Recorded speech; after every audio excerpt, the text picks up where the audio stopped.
This is the CBS Evening News with Dan Rather and Connie Chung. Good evening. Connie's on assignment. 10 years to the day after the Olympic flame arrived in Sarajevo, the capital of Bosnia lies in ruins. But tonight, the U.S. and its allies seem close to possible agreement on military action to break the savage Serbian siege. Still, they've been close before, and each time they've ended up backing down and backing away. CBS News White House correspondent Rita Braver begins our coverage.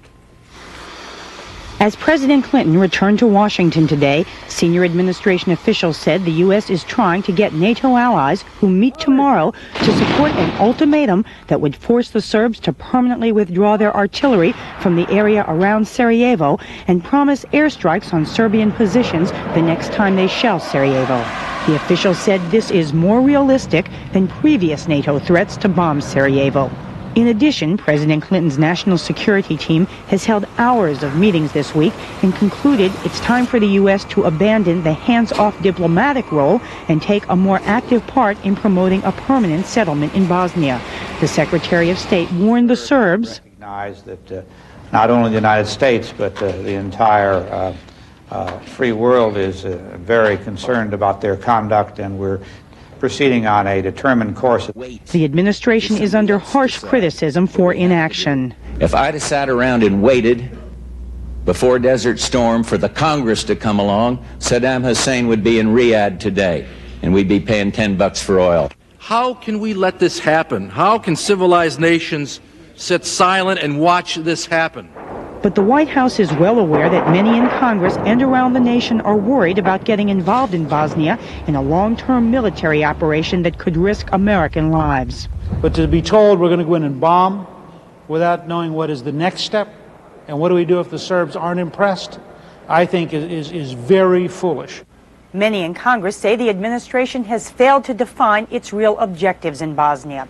And tonight, 51 senators, both Republicans and Democrats, have sent a letter calling on President Clinton to lift the arms embargo against the Bosnian Muslims. Rita Braver, CBS News at the White House.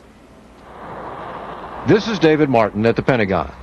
Would airstrikes force an end to a human tragedy, or would they trigger a military debacle for the U.S. and its allies?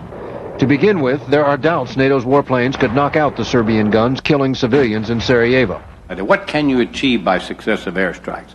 Just artillery and mortars. All of us doubt that will succeed. I do not believe you can accomplish that with air power alone.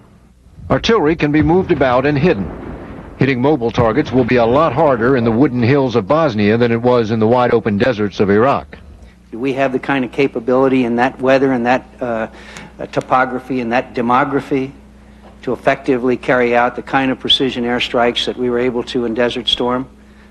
Most people tell me that's not the case. Even if airstrikes succeeded in destroying the guns, the Serbs might retaliate against UN troops on the ground. If those lightly armed troops came under fire, they would have to call in airstrikes to defend themselves. Another step deeper into the war. If we start bombing those gun emplacements and it doesn't work, doesn't deter, then where do we go from here? In a way, airstrikes represent as great a threat to NATO as they do the Serbs. If the U.S. and its allies do not bomb after all their threats, they risk losing their credibility. If they do bomb, they risk heading down a slippery slope into a war they have done their level best to stay out of. David Martin, CBS News, the Pentagon.